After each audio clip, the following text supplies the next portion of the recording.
چلے آخر میں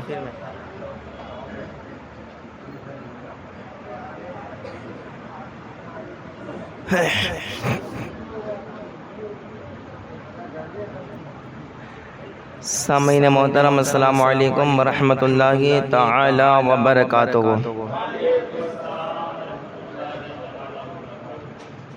ذرا محبت کے ساتھ جواب دیں، السلام علیکم ورحمۃ اللہ تعالی وبرکاتہ۔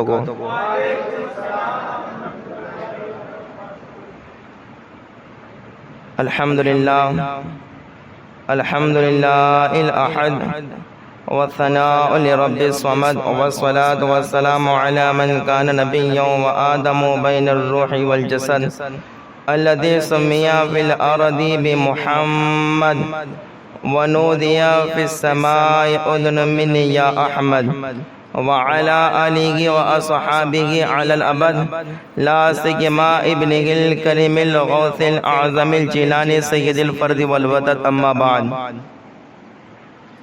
اعوذ باللہ من الشیطان الرجیم، بسم اللہ الرحمن الرحیم۔ قال اللہ تبارک و تعالی فی القرآن المجید والفرقان الحمید، انما یرید اللہ لیذہب عنکم الرجس اہل البیت ویطہرکم تطہیرا۔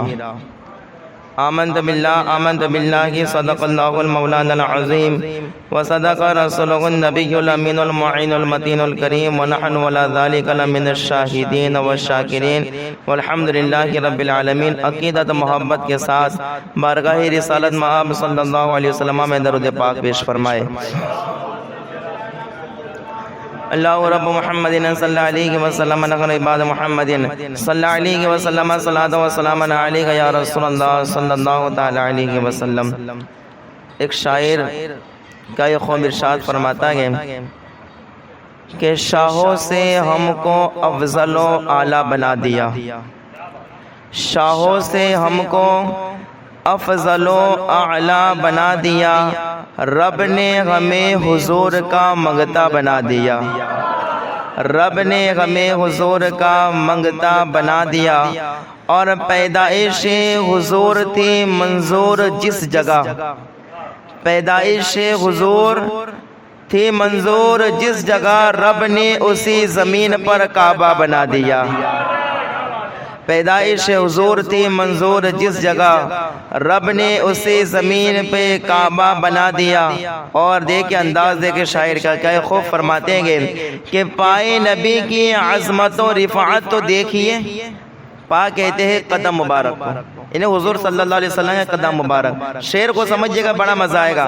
شاعر کہتا ہے کہ پائے نبی کی عظمت و رفعت تو دیکھیے، طیبہ میں پڑ گئے تو مدینہ بنا دیا، پائے نبی کی عظمت و رفعت تو دیکھیے، طیبہ میں پڑ گئے تو مدینہ بنا دیا۔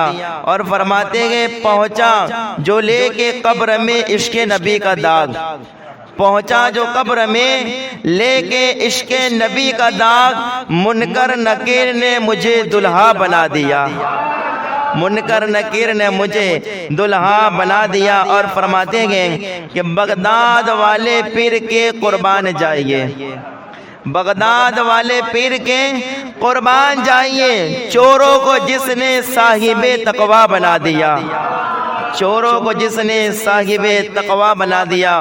اور بڑا ہی پیارا شعر آنے لگا، اس سے پہلے پیار سے بول دے سبحان اللہ، اور پیار سے بول دے سبحان اللہ۔ دیکھیں شاعر کہتا ہے کہ ان کی نگاہ فیض نے اللہ کی قسم، ان کی نگاہ فیض نے اللہ کی قسم، خواجہ پیا کو ہند کا راجہ بنا دیا،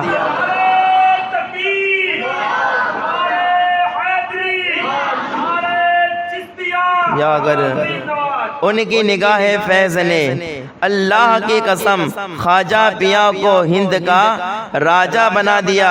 اور اب تگڑا شعر آ رہا ہے، امید کرتا ہوں بڑا مزہ آئے گا آپ کو۔ شاعر کہتا ہے کہ میرے نبی کی شان سخاوت تو دیکھیے، میرے نبی کی شان سخاوت تو دیکھیے، احمد رضا کو علم کا دریا بنا دیا،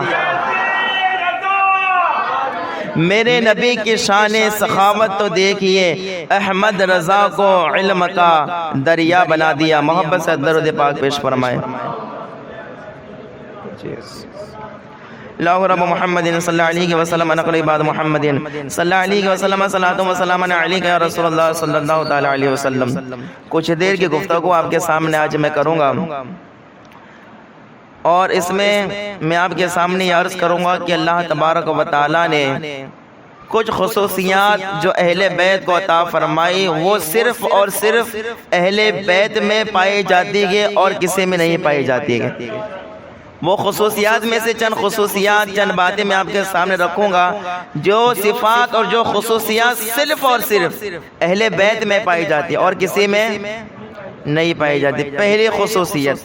پہلی خصوصیت یہ ہے کہ اہل بیت کو زکوٰۃ دینا اور اہل بیت کا زکوٰۃ لینا دونوں حرام ہے اگرچہ مالک کی نصاب نہ ہو۔ یہ پہلی خصوصیت اہل بیت کی کہ اہل بیت کو زکوٰۃ دینا اور اہل بیت کا زکوٰۃ لینا دونوں کیا ہے؟ بولو کیا ہے؟ دونوں زور سے بولو کیا ہے؟ حرام ہے۔ اگرچہ وہ سید صاحب، اگرچہ وہ اہل بیت مالک کی نصاب نہ ہو، ان کے پاس کچھ بھی نہ ہو، لیکن اس کے باوجود بھی ان کو زکوٰۃ دینا کیا ہے؟ حرام ہے۔ ان کو زکوٰۃ دینا تو حرام ہی ہے، لیکن ان کا زکوٰۃ لینا بھی کیا ہے؟ حرام ہے۔ اب کیوں؟ اہل بیت کو زکوٰۃ دینا اور اہل بیت کا زکوٰۃ لینا حرام کیوں ہے؟ دیکھیں حدیث پاک سماعت کریں۔ یہ پہلی خصوصیت کہ اہل بیت کو زکوٰۃ دینا اور اہل بیت کا زکوٰۃ لینا دونوں کیا ہے؟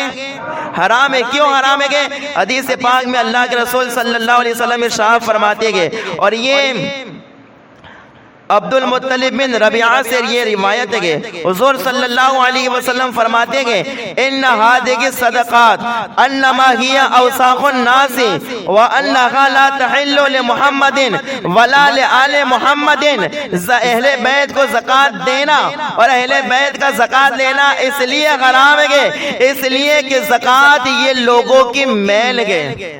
حضور کیا فرماتے ہیں؟ زکوٰۃ لوگوں کی میل ہے، اس لیے آل محمد کا اسے لینا جائز نہیں ہے، یہ لوگوں کی میل ہے۔ اور قرآن کہتا ہے انما یرید اللہ لیذھب عنکم الرجس اہل البیت ویطہرکم تطہیرا۔ اللہ نے اہل بیت کو ہر میل سے دور پیدا فرمایا گیا، ہر میل کو دور کر دیا ہے اہل بیت سے اللہ تعالیٰ نے، اس لیے اہل بیت کو زکوٰۃ دینا اور اہل بیت کا زکوٰۃ لینا کیا ہے؟ کیوں حرام ہے؟ وجہ کیا ہے؟ اوساخ الناس۔ حضور نے فرمائی یہ زکوٰۃ لوگوں کی میل ہے۔ کیا ہے زکوٰۃ؟ کیا ہے؟ لوگوں کی میل، اور میل سے اہل بیت کیا آگے؟ اہل بیت کیا ہے؟ پاک ہے، اس لیے جو پاک ہستیاں ہیں انہیں میل نہیں دیا جاتا، انہیں تحفے دیے جاتے ہیں۔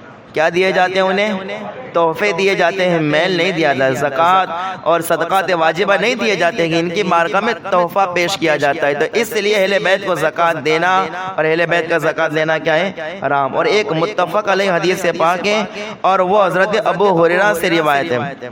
اب وہ حدیث پاک کیا ہے کہ ایک مرتبہ حضرت امام حسن رضی اللہ تعالیٰ عنہ نے زکوٰۃ کی ایک کھجور اٹھا کے اپنے منہ میں رکھ لی امام حسن نے، متفق علیہ، یعنی بخاری میں بھی حدیث ہے، یہ مسلم شریف میں بھی حدیث ہے۔ اب یہ امام حسن نے کیا کیا؟ زکوٰۃ کی جو کھجوریں موجود تھی ان میں سے ایک کھجور لی اور اسے اپنے کیا کر لی؟ کھا لی، منہ میں رکھ لیا، اپنے منہ میں رکھ لی۔ اب ذرا توجہ کرنا، جیسے حضور نے دیکھا نا تو حضور نے امام حسن سے فرمایا کاخ کاخ، یہ فرمایا، حدیث شریف کے لفظ ہے۔ کیا فرمایا؟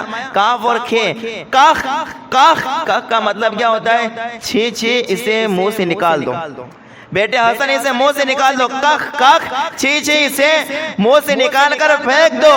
اور اللہ ابا اس کے بعد حضور صلی اللہ علیہ وسلم نے فرمایا اما شعرت انا لا ناکل الصدقہ، اے امام حسن، اے بیٹے حسن، کیا تمہیں پتہ نہیں ہے کہ ہم لوگ صدقہ نہیں کھاتے گے؟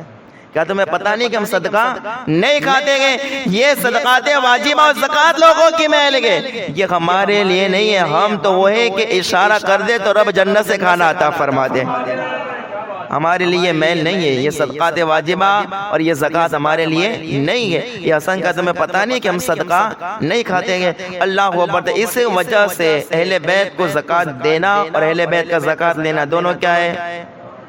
بولو دونوں کیا ہے؟ حرام۔ اس لیے اب جب بھی کسی بھی سید صاحب کو کسی اہل بیت کے کسی بھی فرد کو اگر آپ کچھ دے تو تحفہ دیں گے، زکوٰۃ صدقہ وغیرہ کچھ نہیں دیں گے، دیں گے تو کیا دیں گے آپ؟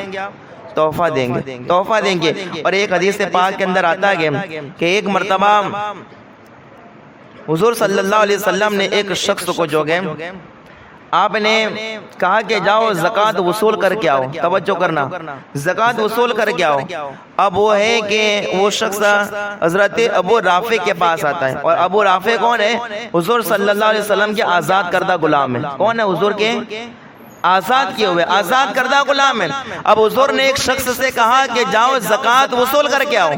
اب وہ ابو رافع کے پاس آیا جو حضور کا آزاد کردہ غلام تھا، اور کہا کہ اے ابو رافع چلیے میرے ساتھ، میں زکوٰۃ کا مال وصول کرنے کے لیے جاتا ہوں، میرے ساتھ چلیے، آپ کو بھی حق المحنت مل جائے گا، تھوڑا بہت آپ کو ابھی اندر سے مل جائے گا، میرے ساتھ چلیے۔ تو اللہ و حضرت ابو رافع کہتے کہ میں حضور کا آزاد کردہ غلام ہوں، پہلے میں حضور سے اجازت لے لوں، اس کے بعد پھر میں آؤں گا، اس سے پہلے میں نہیں آ سکتا۔ حضرت ابو رافع اس گفتگو کے بعد جو گئے حضور صلی اللہ علیہ وسلم کی بارگاہ میں آئے اور آ کر عرض کرنے لگے یا رسول اللہ آپ اس شخص کو زکوٰۃ کا مال وصول کرنے کے لیے بھیج رکھیں گے، اور یہ شخص مجھے کہہ رہا ہے کہ میرے ساتھ چلیے، کچھ حق المحنت آپ کو بھی مل جائے گا۔ یا رسول اللہ کیا میں جا سکتا ہوں؟ تو اللہ و حضور صلی اللہ علیہ وسلم نے فرمایا ان الصدقۃ لا تحل لنا وان الموالی لقوم من انفسهم۔ حضور فرماتے گئے کہ یہ صدقات واجبہ، یہ زکوٰۃ محمد کو اور آل محمد کو اور آل محمد کے آزاد کیے ہوئے غلام کو بھی لینا حرام ہے۔ کیا گئے؟ ان کے آزاد کردہ غلام کو بھی لینا کیا گئے؟ حرام ہے، نہیں لے سکتے گے، اس لیے مت جاؤ۔ اللہ اکبر۔ اس لیے کہ یہ کیا ہے؟ لوگوں کے میل گئے، کیا ہے؟ لوگوں کے زکوٰۃ کیا ہے؟ لوگوں کی اوساخ الناس، لوگوں کی میل۔ اس لیے حضور نے فرمایا کہ اہل بیت کو زکوٰۃ دینا اور اہل بیت کا زکوٰۃ دینا دونوں کیا ہے؟ بولو پیار سے، کیا ہے؟ حرام ہے۔ یہ ایک خصوصیت ہو گئی، اہل بیت کو زکوٰۃ دینا اور اہل بیت کا زکوٰۃ لینا یہ کیا ہے؟ حرام ہے۔ کیوں؟ اس لیے کہ لوگوں کے میل گئے اور اللہ نے اہل بیت کو میل سے پاک پیدا فرمایا، یہ ایک وجہ ہو گئی اور ایک خصوصیت ہو گئی۔ اور دوسری خصوصیت دیکھیں، اللہ بڑی دوسری خصوصیت ہے کہ آپ خوش ہو جائیں گے۔ اللہ فرمایا گیا دوسری خصوصیت یہ ہے کہ سرکار علی کے صلوات و سلام کی رشتہ داری اور نسب کے علاوہ قیامت کے دن سارے نسب ختم ہو جائیں گے، صرف کس کا نسب باقی رہے گا؟ حضور کا۔ کس کا نسب باقی رہے گا؟ بولو پیار سے، کس کا؟ آواز سے بولے، کس کا؟ حضور کا۔ حضور صلی اللہ علیہ وسلم سے رشتہ داری اور یہ نسب کے علاوہ سارے نسب، سارے رشتہ داریاں قیامت کے دن ختم ہو جائے گی۔ حدیث شریف کے اندر اللہ کے رسول صلی اللہ علیہ وسلم فرماتے ہیں کل سبب و نسب ینقطع یوم القیامہ الا سبب و نسب۔ قیامت کے دن سارے رشتہ داریاں اور سارے نسب ختم ہو جائیں گے، لیکن میرا نسب قیامت کے دن بھی باقی رہے گا، میرا نسب قیامت کے دن بھی باقی رہے گا۔ اس کے علاوہ سارا کیا ہے؟ سارے نسب کیا ہو جائیں گے؟ ختم ہو جائیں گے، سارے نسب مٹ جائیں گے۔ اللہ اکبر۔ اسی وجہ سے توجہ کرنا، اسی وجہ سے وقت کے امیر المؤمنین حضرت عمر فاروق رضی اللہ تعالی عنہ نے مولا کائنات حضرت علی شیر خدا سے کہا اے علی تمہاری شہزادی ام کلثوم کا نکاح میرے ساتھ کر دو۔ کیا کہا؟ ام کلثوم کا نکاح کس کے ساتھ کر دو؟ اپنے پیغام بھی جو کہا کہ میرے ساتھ کریے نکاح۔ تو حضرت علی نے جو ہے کہا کہ میں نے اپنے بھائی جعفر کے بیٹے کے ساتھ نکاح کرنے کی میں خواہش رکھتا ہوں کہ اپنی بیٹی کا نکاح اپنے بھائی کے شہزادے کے ساتھ کروں۔ تو اللہ اکبر، حضرت عمر فاروق نے اصرار کیا، ضد کی اور کہا اے علی نہیں، اپنی بیٹی ام کلثوم کا نکاح میرے ساتھ کرو، اپنی بیٹی ام کلثوم کا نکاح میرے ساتھ کرو، میرے ساتھ کرو۔ یہ آپ نے اصرار کیا۔ اس کے بعد آپ ممبر پر تشریف لائے اور اللہ اکبر اس وقت ممبر پر کھڑے رہ کر آپ نے ارشاد فرمایا اے لوگوں میں علی کی شہزادی کے ساتھ نکاح کرنے کا اصرار اس لیے کرتا ہوں اس لیے کہ میں نے حضور سے سنا کہ حضور فرماتے کہ کلو سبب و نسب و سحر ینقطع الا ینقطع یوم القیامہ الا سببی و نسبی و سحری، کہ حضور فرماتے قیامت کے دن سارے تعلق، سارے غصب و نسب، سارے رشتہ داریاں ختم ہو جائیں گے، لیکن میرا نسب و میری رشتہ داری قیامت کے دن بھی باقی رہے گی۔ یہ علی تمہارے شہزادی کے ساتھ نکاح اس لیے کرنا چاہتا ہو تاکہ یہ رشتہ قیامت کے دن حضور سے میرا باقی رہے۔ اللہ اکبر۔ اس لیے فرمایا گیا یہ دوسری خصوصیت ہے کہ اللہ اکبر، یہ آل نبی کا جو نسب ہے، حضور صلی اللہ علیہ وسلم کا نسب اور یہ رشتہ داری جو ہے قیامت کے دن بھی باقی رہے گی۔ باقی سارے رشتہ داریاں کیا ہو جائے گی؟ ختم ہو جائے گی، لیکن حضور سے رشتہ داری اور حضور صلی اللہ علیہ وسلم کا نسب یہ قیامت کے دن بھی کیا رہے گا؟ باقی رہے گا۔ یہ دوسری خصوصیت ہے اہل بیت کی۔ اور دیکھیں تیسری خصوصیت کیا ہے، ذرا توجہ کرنا، کہ اگر اہل بیت میں سے اگر کوئی بے عمل بھی ہو نا تب بھی اس کی تعظیم کرنا واجب ہے۔ یہ تیسری خصوصیت اہل بیت کی۔ کون سی خصوصیت ہے؟ کہ اگر اہل بیت میں سے کوئی بے عمل ہو، کیا ہو؟ بے عمل کا مطلب کیا ہوتا ہے؟ نماز نہیں پڑھتا، گناہ کرتا رہتا ہے، یہ بے عمل ہونے کا مطلب ہے۔ بے عمل ہونے کا مطلب یہ نہیں کہ وہ رافضی ہو جائے تب بھی تعظیم کرتے رہو، وہ شیعہ ہو جائے تب بھی اس کی تعظیم کرتے رہو، دیوبندی ہو جائے تب بھی اس کی تعظیم کرتے رہو۔ اعلیٰ حضرت رضی اللہ تعالیٰ عنہ فتاوی رضویہ شریف کے اندر ارشاد فرماتے ہیں کہ اگر سید رافضی ہو جائے، دیوبندی وہابی ہو جائے تو وہ سید رہتا ہی نہیں۔ سمجھ آئے بات؟ تو یہ بے عمل ہونا نہیں ہے، رافضی ہونا، دیوبندی وہابی ہونا، یہ بے عمل ہونا نہیں ہے۔ بے عمل ہونے کا مطلب کیا ہے؟ کہ گناہ کرتا ہے، نماز نہیں پڑھتا، روزے نہیں رکھتا، قرآن نہیں پڑھتا ہے۔ اسی طرح یہ بے عمل ہے۔ اگر کوئی سید اگر بے عمل ہو تب بھی اس کے تعظیم کرنا کیا ہے؟ واجب ہے۔ تعظیم کرتے ہیں سرکار حضور مفتی اعظم علیہ رحمت رضوان کا اس پر فتویٰ ہے کہ جب تک سید سے کفر صادر نہ ہو جائے وہاں تک سید کی تعظیم کرنا کیا ہے؟ واجب ہے۔ اس لیے کہ جو آل نبی ہوگا، جو حضور کی اولاد میں سے ہوگا، اللہ تبارک و تعالی مرنے کے وقت اسے توبہ کی توفیق عطا فرما دے گا۔ اس لیے کہ اللہ تعالیٰ نے قرآن میں فرمایا انما یرید اللہ لیذھب عنکم الرجس، اللہ تعالیٰ نے ہر ناپاکی کو اہل بیت سے دور کر دیا گیا، کفر شرک ہر گناہ جو یہ ناپاکی ہے اللہ تعالیٰ اگر کوئی اہل بیت اس میں مبتلا بھی ہوگا تو موت کے وقت اللہ تعالیٰ اس سے یہ گندگی کو دور فرما دے گا اور اسے توبہ کی توفیق عطا فرما دے گا۔ اس لیے فرماتے ہیں کہ اگر سید بے عمل بھی ہو تب بھی اس کی تعظیم کرنا کیا ہے؟ بولو اس کی تعظیم کرنا کیا ہے؟ واجب ہے کہ تعظیم کرنی چاہیے۔ اور اللہ ایک حدیث پاک میں بھی شرف المحبت لآل محمد کہ یہ حدیث پاک ہے، یہ کتاب ہے، اس میں یہ حدیث پاک موجود ہے کہ ان فاطمہ احسنت فرجها فحرمها اللہ وذریتها علی النار۔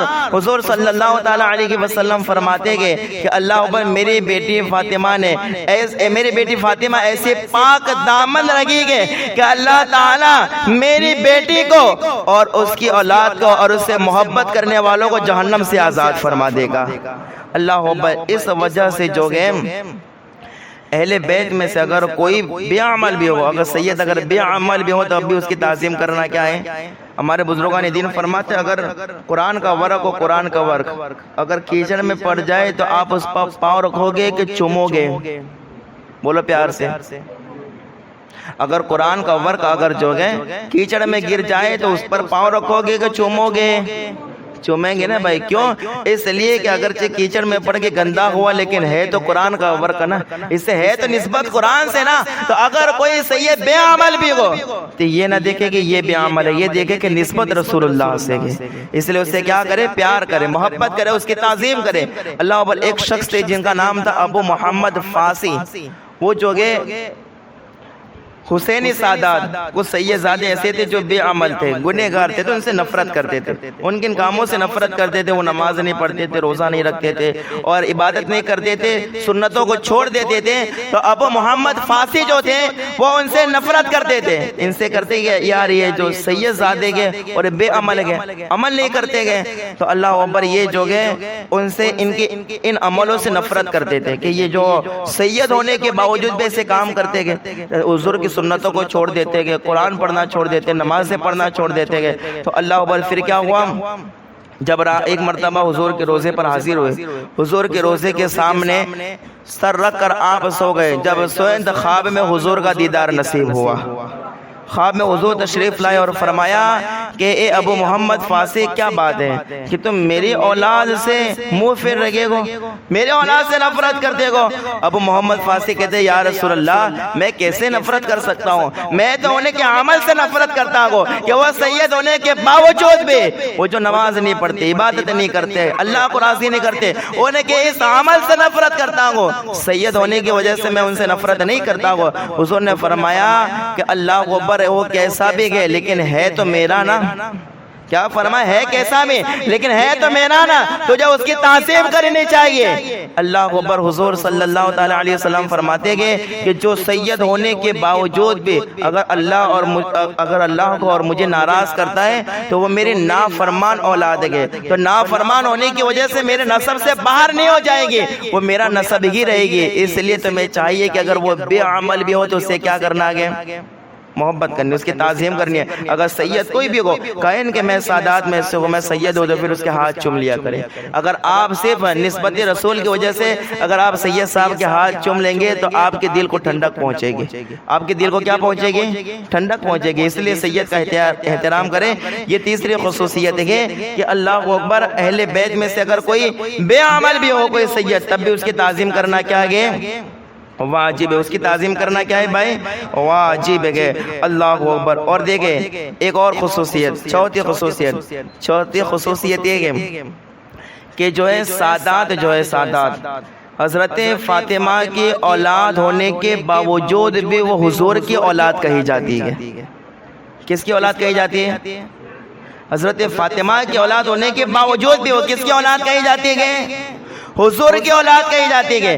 اس لیے کہ حدیث پاک میں اللہ کے رسول صلی اللہ علیہ وسلم ارشاد فرماتے ہیں ان اللہ عز وجل جعل ذریۃ کل نبی فی صلبہ وان اللہ تعالی جعل ذریتی فی صلب علی بن ابی طالب۔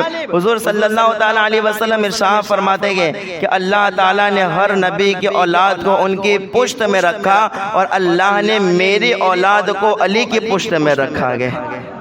میری اولاد کو کس کی پشت میں رکھا؟ علی کی پشت میں رکھا گیا۔ تو اللہ اکبر۔ یہ گئے کہ فاطمہ رضی اللہ تعالی عنہ کی اولاد ہونے کے باوجود بھی ان کی خصوصیت ہے کہ یہ کس کی اولاد ہے؟ حضور صلی اللہ تعالی علیہ وسلم کی اولاد یہ کہی جاتی ہے۔ اور اللہ اکبر، ایک خصوصیت یہ ہے، پانچویں خصوصیت، اس کے بعد ایک اور خصوصیت بیان کی انشاءاللہ تعالی اپنے بیان کو ختم کر دوں گا۔ ایک خصوصیت سننے سے پہلے پیار سے بول دے سبحان اللہ، ذرا توجہ کے ساتھ آپ جا کے بول دے سبحان اللہ۔ ایک خصوصیت ہے اہل بیت کی کہ اہل بیت سب سے پہلے جنت میں داخل ہو جائیں گے۔ پیار سے بول دے سبحان اللہ۔ ہم اہل بیت سے محبت کرنے والے اہل بیت سب سے پہلے جنت میں داخل ہوں گے۔ حدیث شریف کے اندر آتا ہے کہ مولا کائنات حضرت علی شیر خدا رضی اللہ تعالیٰ عنہ حضور کی بارگاہ میں آئے اور آ کر عرض کرنے لگے یا رسول اللہ صلی اللہ علیہ وسلم، کچھ لوگ جو ہیں مجھ سے حسد کر دیں گے۔ تو اللہ اکبر، میرے آقا کریم صلی اللہ علیہ وسلم نے ارشاد فرمایا علی اگر لوگ حسد کرتے گے تو ان کی فکر نہ کرو، کیا تم اس بات پر راضی نہیں ہو کہ سب سے پہلے میں جنت میں جاؤں گا؟ کیا فرمائے؟ سب سے پہلے میں جنت میں جاؤں گا، اور فرمائے اے علی اس کے بعد تم جنت میں جاؤ گے، پھر حسن جنت میں جائیں گے، پھر حسین جنت میں جائیں گے۔ کہا اہل بیت سب سے پہلے جنت میں داخل ہو جائیں گے۔ تو اللہ یہ خصوصیت ہے کہ اہل بیت کیا ہے؟ سب سے پہلے کہا جنت میں داخل ہوں گے۔ تو یہ ان کی خصوصیت ہے۔ اور ایک خصوصیت یہ کہ اللہ اکبر، حدیث پاک میں آیا کہ اگر ہر کسی کی خواہش ہوتی ہے کہ اس کی عمر میں کیا ہو جائے؟ برکت ہو جائے۔ ہر کسی کی خواہش ہوتی ہے کہ نہیں؟ بولو ہوتی ہے نا کہ اس کی عمر میں کیا ہو جائے؟ برکت ہو جائے۔ اور ہر کسی کی خواہش ہوتی ہے کہ اس کا چہرہ نورانی ہو جائے۔ نورانی چہرہ کرنے کے لیے، خوبصورت چہرہ کرنے کے لیے تو پتہ نہیں کون سی کریمیں استعمال کرتا ہے، کیا چیزیں وہ استعمال کرتا ہے، اور اپنا چہرہ بالکل وہ دنیاوی چیزیں لگا کے بگاڑ دیتا ہے۔ لیکن اللہ اکبر، آج میں آپ کو ایک نسخہ بتانے لگا ہوں، اس نسخے پر عمل کریں گے تو انشاءاللہ تعالی چہرہ چاند کی طرح چمکتا ہو جائے گا۔ انشاءاللہ تعالی ایسا نسخہ ہے کہ اگر اس نسخے پر عمل کریں گے تو اللہ تعالیٰ عمر میں برکت عطا فرما دے گا، اگر اس نسخے پر عمل کریں گے تو اللہ تبارک و تعالیٰ رزق میں برکت عطا فرما دے گا۔ حدیث پاک میں اللہ کے رسول صلی اللہ تعالیٰ علیہ وسلم ارشاد فرماتے گے کہ اگر کوئی یہ چاہتا ہے کہ اس کا چہرہ خوبصورت ہو جائے، اگر کوئی یہ چاہتا ہے کہ اللہ تعالیٰ اس کے عمر میں برکت عطا فرما دے، تو حضور فرماتے کہ اسے چاہیے کہ وہ میرے اہل بیت سے پیار کرے، میرے اہل بیت سے پیار کرے۔ اگر میرے اہل بیت سے پیار کرے گا تو اللہ تعالیٰ اس کی عمر میں برکت عطا فرما دے گا، اللہ رزق میں برکتیں دے دے گا، اللہ تعالیٰ اس کے چہرے میں حسن دے دے گا اگر اہل بیت سے محبت کرے گا۔ اور فرماتے اگر اہل بیت سے بغض رکھے گا تو حضور فرماتے ہیں کہ قیامت کے دن اس حال میں آئے گا کہ اس کا چہرہ کالا ہو جائے گا۔ اگر اہل بیت سے نفرت